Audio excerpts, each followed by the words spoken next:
I'll be reacting to Tokyo 24th Ward episode 8. I'll be watching it from Crunchyroll's website, and I'll be starting my reaction in 1-0 go. Oh, yeah. I wouldn't be surprised, though, this guy's got a shifty background, though.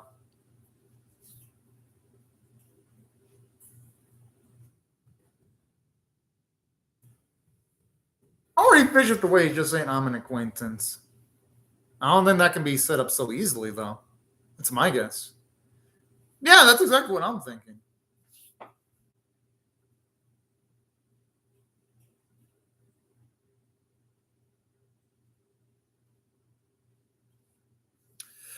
Ooh, boy.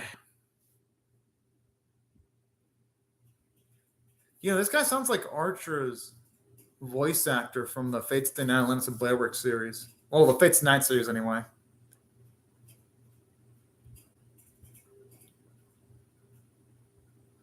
Probably.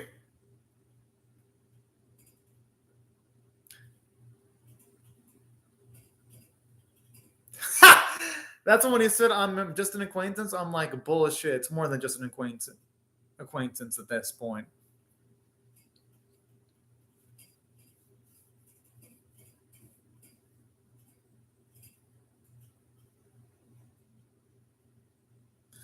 I mean, yeah, at least contact information. Still better than operating off of completely nothing, though.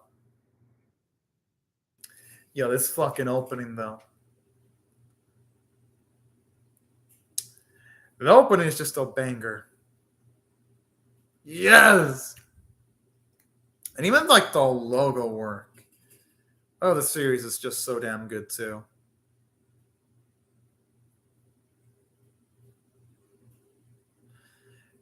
Speaking of which, guys are the thing that this series is already in episode 8. And they haven't made much way when it comes to giving us information of Kanendaris yet, which hope they can delve into them a bit more deeply into the finishing stretch of the series, considering that they're one of the antagonistic groups against their main characters. It'd be a damn shame if the series ends with it not giving us much information on them. All things considered, anyway.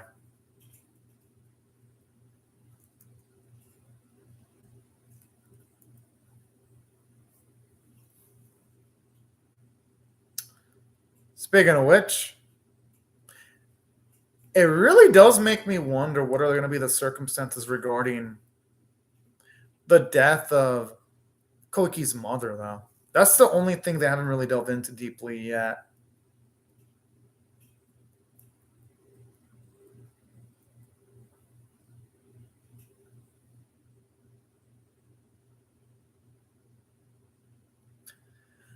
Well, doing his typical hero stuff. At least that's what they should always assume when it comes to Shu. Whenever he is not doing errands or chores.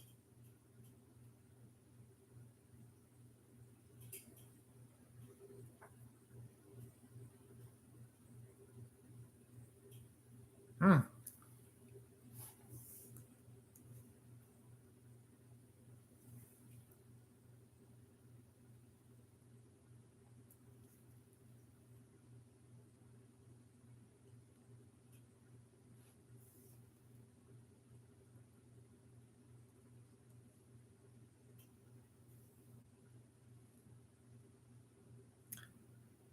I mean, I wouldn't be surprised if that's getting jumbled with everything that's going on right now.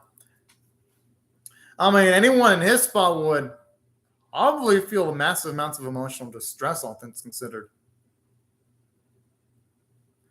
It's actually surprising that she's kept it together for as long as he has, actually.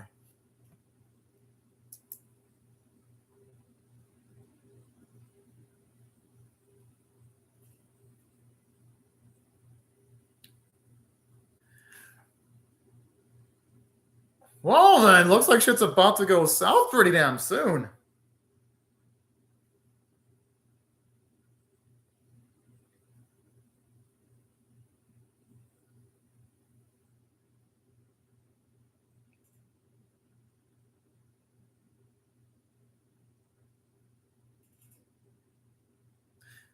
When it looks like the kind of honest fellow.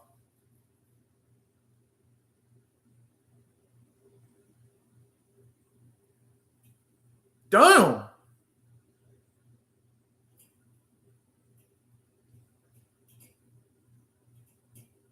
But then all the other people would die. I'm assuming the person that's wearing that suit is probably someone that could be close. That could be close to Shu. Because usually when it talks about visions like that,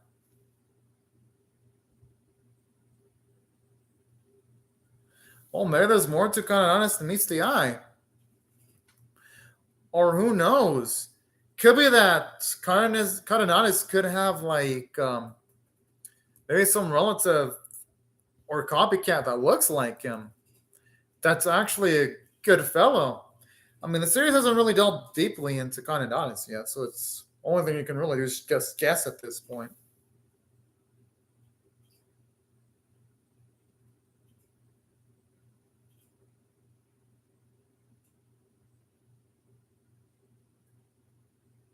What the fuck? That's his perspective?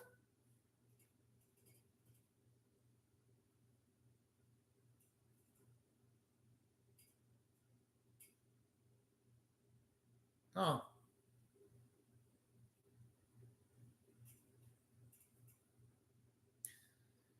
And pretty fucked up if you ask me. Oh.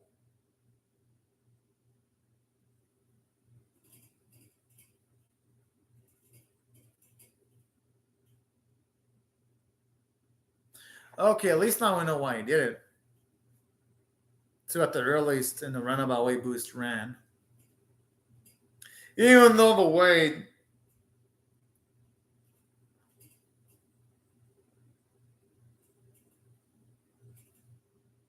I gotta say that's actually kind of smart. Well, yeah, because anyone that can abuse that power could be a big ass problem.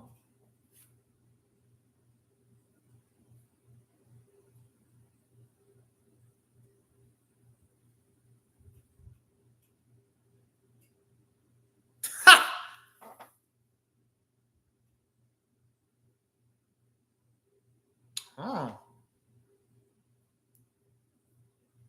okay then. And it's nice that our boys finally getting major snippets of information.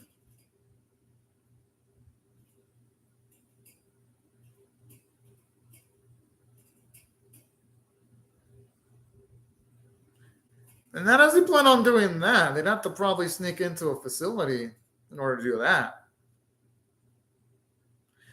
Yo, that's not to actually lick the paint. I feel like it'd be potentially hazardous depending on top of paint that he licks anyway.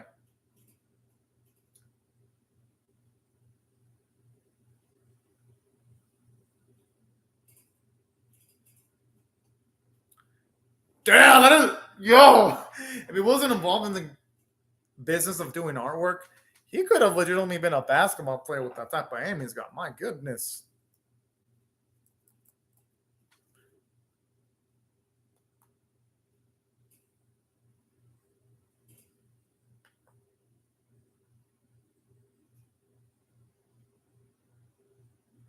There was some kinky ass rumors there.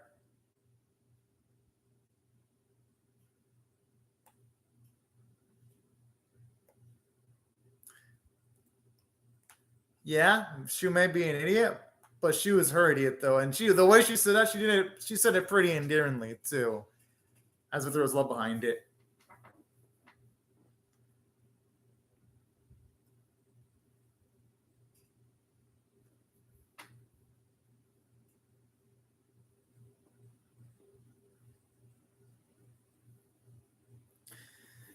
Okay, now that makes me wonder who kind of Dennis actually is, though. That's what I'm wondering. Could also be a she for all we know. We've never really seen what kind of Dennis looks like behind the mask.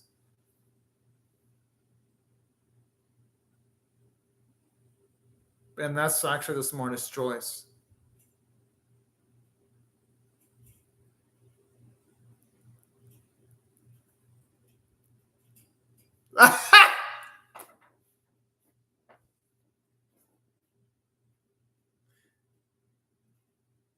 Fuck, I just worried about if he does that, a lot of people are going to potentially die.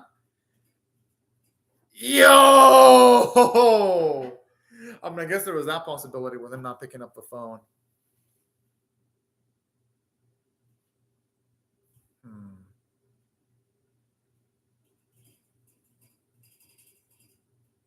Well, maybe our boy should have made the phone call earlier, or maybe kind of just didn't hear it because it wouldn't make the call quickly enough. I mean, honestly, who knows?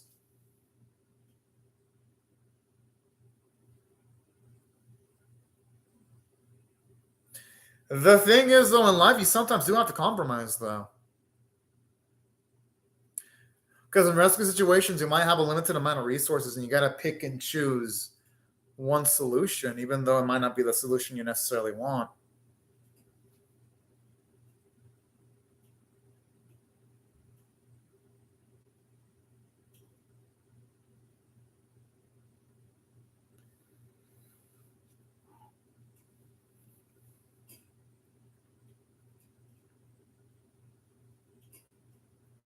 I feel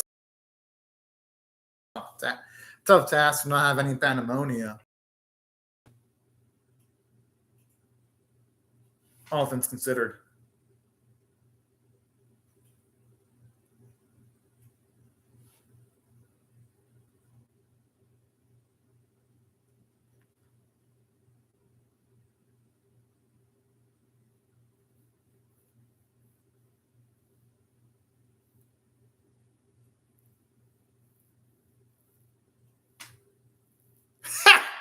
I love how Ran does that. He was like, "Oh, kawaii, that's fucking cute." I always love it when you have Ran have like that cheeky dialogue with this, much more realistic than it already did in the first place, anyway.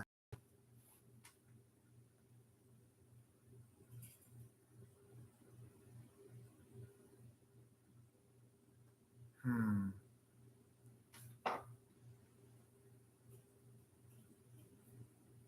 The thing is, he can't be worrying about whether Asumi would approve it or not. He has to think about whether he approves it himself because Asumi's dead. As fucked up as it is, Asumi's dead now. He has to go with what he feels is in his gut instinct the right choice to make.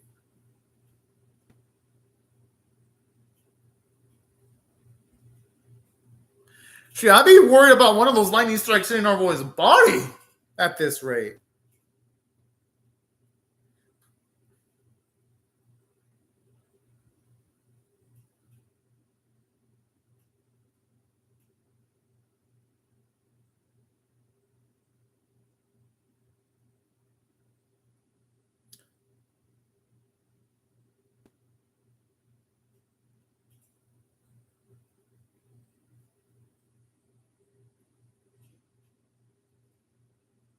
I mean, that's the thing about security. It's always supposed to be bothersome to go through because it's supposed to end up either protecting something major or helping you come up with the best end result. It wouldn't be doing its job if it wasn't a pain in the ass to deal with.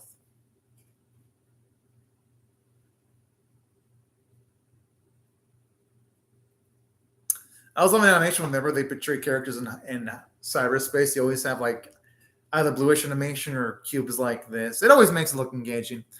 Kind of reminds me of the way that Akudama Drive rendered its cyberspace whenever you had hacker Hankinson like machines or things of that nature. At least as far as visuals go.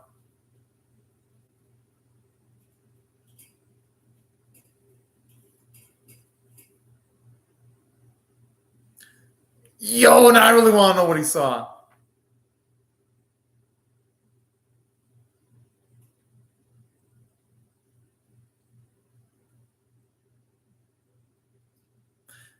I'm noticing the animations a little bit off because you really don't see the rain land on Shu or Konedenias's body here.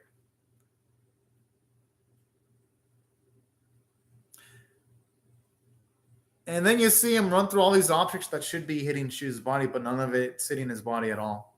And saying that there's some old time cuts, like when you see the slow mo with the raindrops, some of this stuff actually looks good.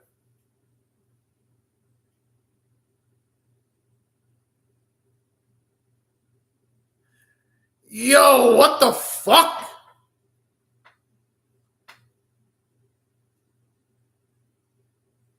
Okay, now it leads to a lot of questions. Why in the fuck is Miss Sarazugawa Kanadeus then? That's the biggest question.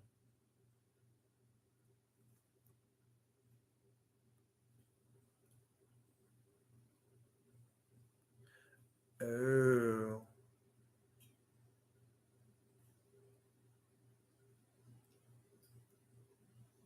Whoa! That explains why Koki was mind fucked.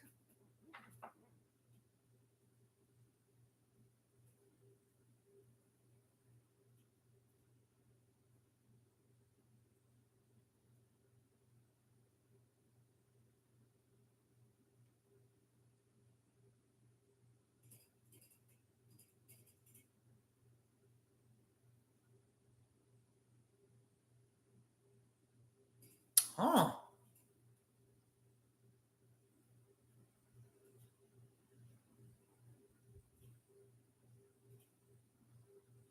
At least now we get an explanation as to everything our boys have been saying throughout the series.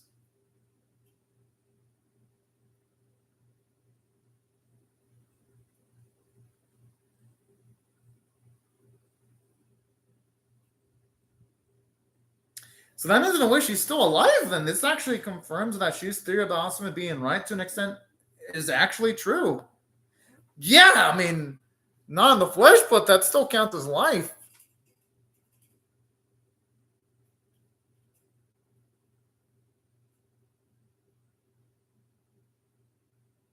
Oh,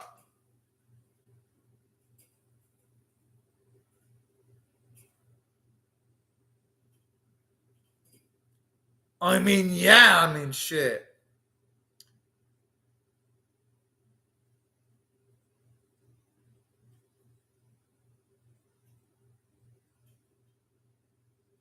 Oh. Aww. I mean, it's not like he intended that end result to happen, though. Couldn't have predicted shit was gonna get this south.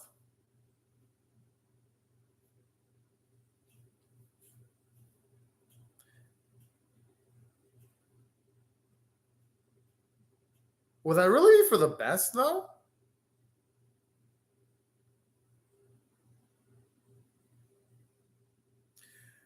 Oh boy.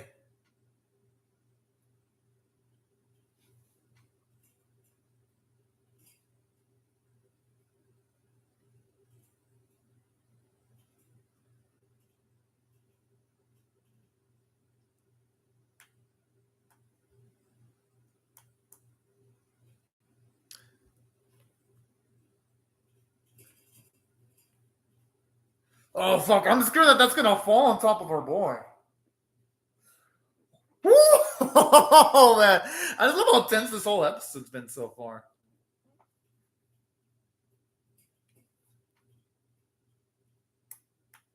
And just like the sound of the cranes.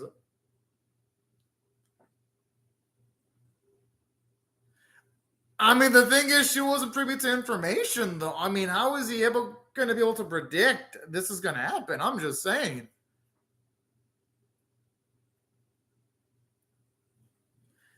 The thing that she has to realize that sometimes it's just promises he can't keep. I hope he can actually say this is Sisaragawa here. I mean, that'd be fucking wonderful, but yes, all right. I mean, hey,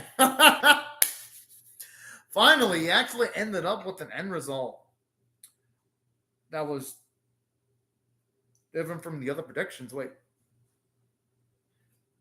I wonder if Asuna's going to perceive that she's actually alive, consciously, of course.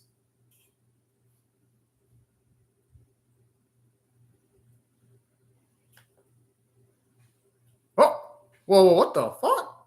Whoa, okay then.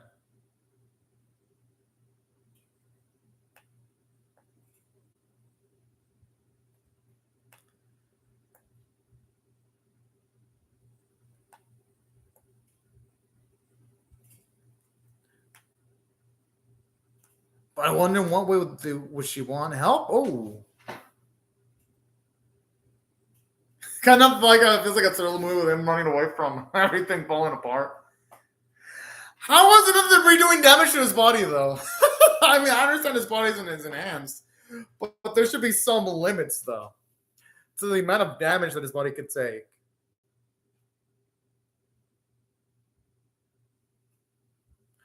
I'm just saying.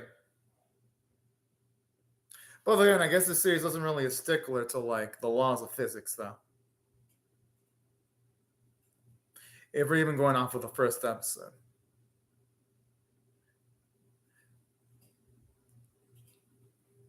Well, that's considered considering the ones they got off pretty lucky actually.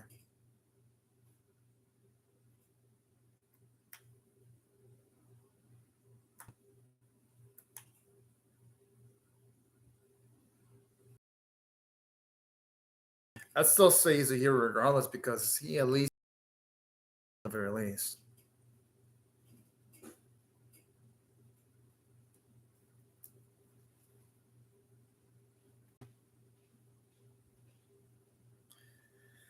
Woo boy.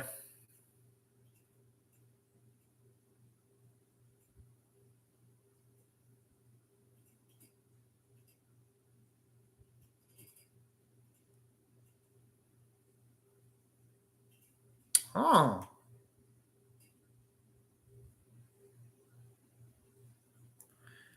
I'm assuming she wouldn't be happy with the way things are right now. Hey, I think that question isn't foolish at all. It's a damn good one, actually.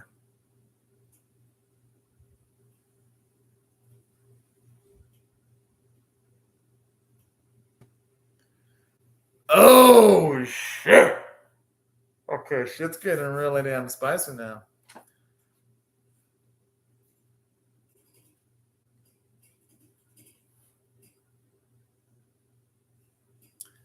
If he knew he'd be in for a mind up, fuck.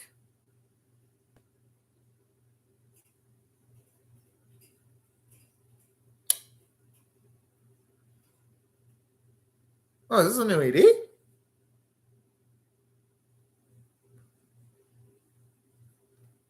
Oh. But no, I gotta say though, overall, the episode was damn good actually. And saying that, yeah, I mean, you could argue that they could have maybe given us a bit more foreshadowing that Tadasagawa was kind of ass. I still thought it was a cool twist, all things considered, because that does explain why she was in the know of a lot of situations in the early episodes. So that's something I do like about this series at the very least, because it made for an interesting twist. And here's another thing I liked about this episode too.